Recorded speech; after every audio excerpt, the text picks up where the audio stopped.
ഞാൻ പറഞ്ഞത് അള്ളാഹുവിന്റെ റസൂല് പറയാണ്, ഇപ്പൊ മന്ത്രി ചൂതിയ ചരട്, ആ ചരട് അഴിച്ചാൽ ഉപദ്രവം ഉണ്ടാകും.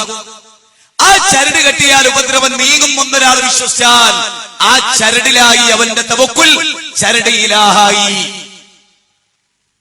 അങ്ങനൊക്കെ വിശ്വസിക്കുന്നവരെ പറ്റി പ്രവാചകൻ പറഞ്ഞത് ഫഖദ് കഫറ ബിമാ ഉൻസില അലാ മുഹമ്മദിൻ സ്വല്ലല്ലാഹു അലൈഹി വസല്ലം. മുഹമ്മദ് നബിക്ക് അവതരിപ്പിക്കപ്പെട്ട ഖുർആനിൽ അവൻ അവിശ്വസിച്ചു, കാഫിറായി പോയി. അതുകൊണ്ട് മന്ത്രി ചൂതിയ ചരട് ഇസ്ലാമിന്റെ. അബ്ദുല്ലാഹി ഇബ്നു മസ്ഊദ് ഒരാളെ തടവിയപ്പോൾ മന്ത്രി ചൂതിയ ചരട് കണ്ടു. മുഹമ്മദ് നബിയുടെ ഉമ്മത്തിന് ഈ ശിർക്കിന്റെ ചരട് വേണ്ട, ഈ ചരടിലായിക്കൊണ്ട് മരിച്ചാൽ നിങ്ങൾ അവിശ്വാസത്തിലായി മരിച്ചു, സുന്നത്തുനിന്ന് പുറത്തുപോയി മരിച്ചു എന്നാ പറഞ്ഞു. സഹോദരിമാരെ, അരക്കെട്ടിൽ ഒരു കാലഘട്ടത്തിൽ ഇതൊക്കെ ഉണ്ടാവും. അതൊക്കെ വലിച്ചു കഴിഞ്ഞു വല്ല അലാലിലെത്തിക്കാനത് കലയും സകല ചങ്ങലക്കെട്ടുകളിൽ നിന്നും നൂലുകളിൽ നിന്നും അള്ളാഹു മനുഷ്യരെ മോചിപ്പിച്ചു. അതാണ് 7-ാം അധ്യായം 157-ാമത്തെ വചനം. മനസ്സിലായി നിങ്ങൾക്ക്? അതുകൊണ്ട് മന്ത്രി ചൂതിയ ചരട് കെട്ടുന്നവൻ പടച്ചോലല്ല അവൻ തവക്കുൽ ചെയ്യുന്നത്, ഈ ചരടിലാണ്. അത് ശിർക്കാണ്. അതെ, വിശുദ്ധ ഖുർആൻ ശിർക്ക് ചെയ്ത് ഇന്നഹു മയ്യുശ്രിക് ബില്ലാഹ് ഫഖദ് ഹറമല്ലാഹു അലൈഹിൽ ജന്ന, അവന് സ്വർഗ്ഗം നിഷിദ്ധമാണ്. ഖുർആന്റെ 5-ാം അധ്യായം 72-ാമത്തെ വചനം. നിങ്ങൾ ആലോചിച്ചു, പ്രവാചക തിരുമേനി സല്ലല്ലാഹു അലൈഹി വസല്ലം ഈ ലോകത്തോട് വിട പറയുന്നതിന് മുമ്പ് നബി തിരുമേനി സല്ലല്ലാഹു അലൈഹി വസല്ലമ ഭാര്യമാരോട് പറഞ്ഞ ചില കാര്യം, ഖനീസയെ കുറിച്ച് അവർ പറഞ്ഞപ്പോ ജൂത ക്രിസ്ത്യാനികൾക്ക് ഒരു കുഴപ്പമുണ്ട് ആയിഷ, ജൂത ക്രിസ്ത്യാനികൾക്ക് ഒരു കുഴപ്പമുണ്ട് ആയിഷ. ആ കുഴപ്പം എന്താണ്? ജൂത ക്രിസ്ത്യാനികൾക്ക് ഒരു മെച്ചുണ്ട് നല്ല ഭയങ്കരക്കാരെ പറയുന്നത്. ജൂത ക്രിസ്ത്യാനികൾക്ക് ഒരു കുഴപ്പമുണ്ട്, അവരിലെ മഹാന്മാരായ അംബിയാ ഔലിയാക്കൾ മരിച്ചാൽ, അവരിലെ മഹാന്മാരായ അംബിയാ ഔലിയാക്കൾ മരിച്ചാൽ അവരുടെ കബറിടം അവർ കെട്ടി ഉയർത്തും. ശിറാറുൽ ഖൽഖി ഇൻദല്ലാഹ്, അള്ളാന്റെ അടുത്ത് ഏറ്റവും നികൃഷ്ടർ കബർ കെട്ടി ഉയർത്തുന്നവരാണ്. ഔലിയാക്കളുടെയും അമ്പിയാക്കളുടെയും കബർ കെട്ടി ഉയർത്തുന്നവരാണ് ഏറ്റവും വലിയ നികൃഷ്ടർ പടച്ചോന്റെ അടുത്ത്.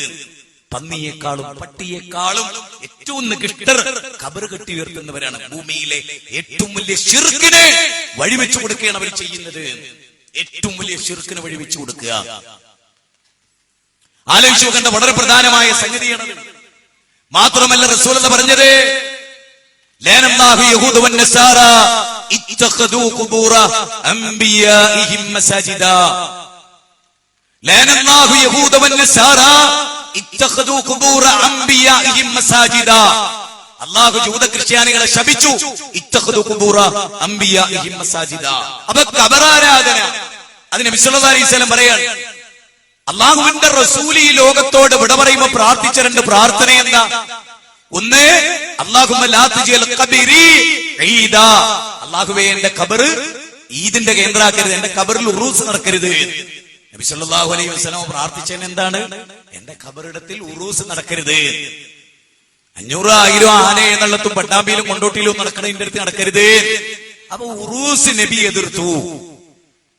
മാത്രമല്ല അല്ലാഹുമ്മ ലാ തുജിൽ ഖബരി വസനൻ യുഅബദ്, എന്റെ ഖബർ ആരാധിക്കപ്പെടുന്ന ബിംബാക്കല്ല, എന്റെ ഖബർ ആരാധിക്കപ്പെടുന്ന ബിംബാക്കല്ല.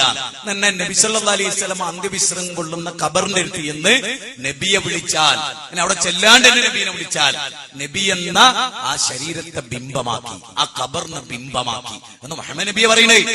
മമ്പർന്നങ്ങളെ ആരാധിച്ചാൽ മമ്പർന്നങ്ങളെ ബിംബാക്കി, ബിംബാരാധനയാണ്. ആ ബിംബാരാധന പാടില്ല. അപ്പൊ ഖബർ പൂജ ബിംബാരാധനയാണ് എന്ന് മുഹമ്മദ് നബി സല്ലല്ലാഹു അലൈഹി വസല്ലമയാ പറയുന്നത്.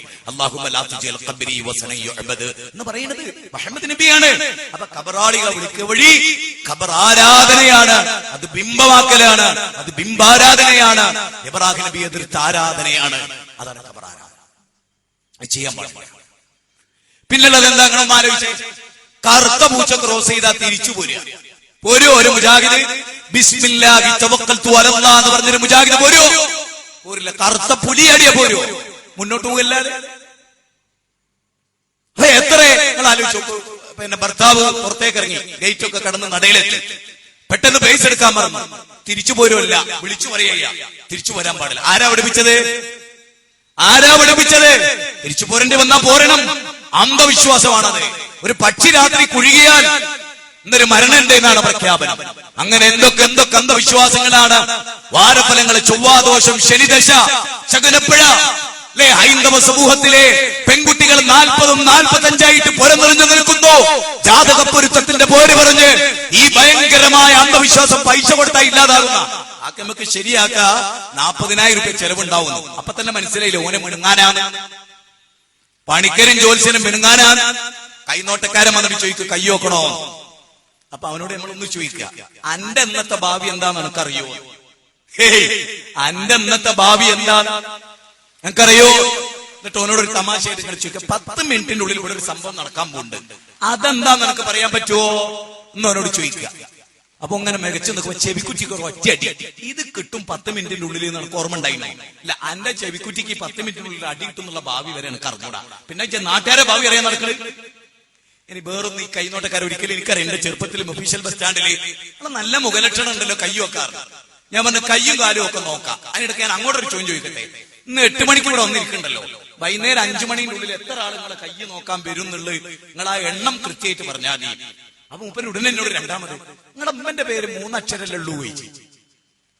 എല്ലാരോടും ചോദിക്കും, ക്രിസ്ത്യാനോടും ഹിന്ദുനോടും ഒക്കെ പറയണത് അറിയോ, നിങ്ങളെ അമ്മന്റെ പേര് 3 അക്ഷരമുള്ളൂ. അപ്പൊ ഇവൻ എന്താ വിചാരിക്കറിയോ, ഭയങ്കര സംഭവമാണല്ലോ അമ്മന്റെ പേര് കല്യാണി, പടച്ചോനെ ഇത്ര കൃത്യമായിട്ട്.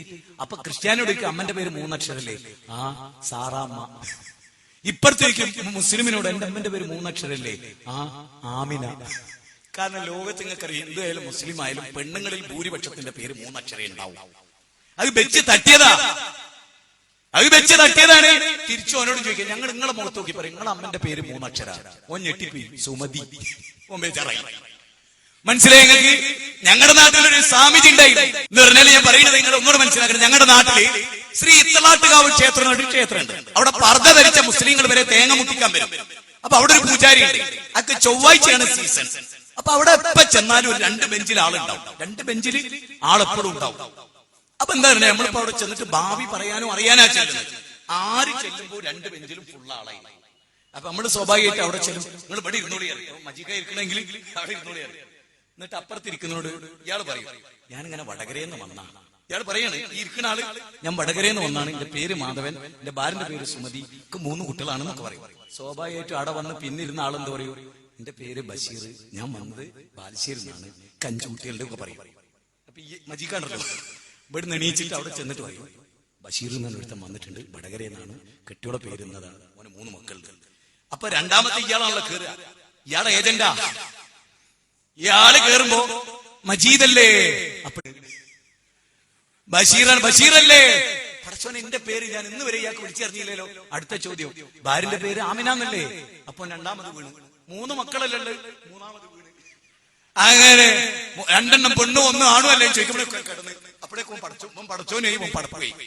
ഇതൊന്നും പൊളിക്കണോന്ന് ഞങ്ങൾക്ക് തോന്നി ചെറുപ്പക്കാർക്ക്. കുസൃതി കാലത്താട്ടോ, ഒപ്പല്ല, കുസൃതി കാലത്ത് ഞങ്ങളൊക്കെ പോയി. അപ്പൊ അവിടെ ഇരിക്കുന്ന ആളതൊക്കെ ചോദിച്ചല്ലോ, ഒക്കെ തെറ്റിച്ച് പറഞ്ഞു.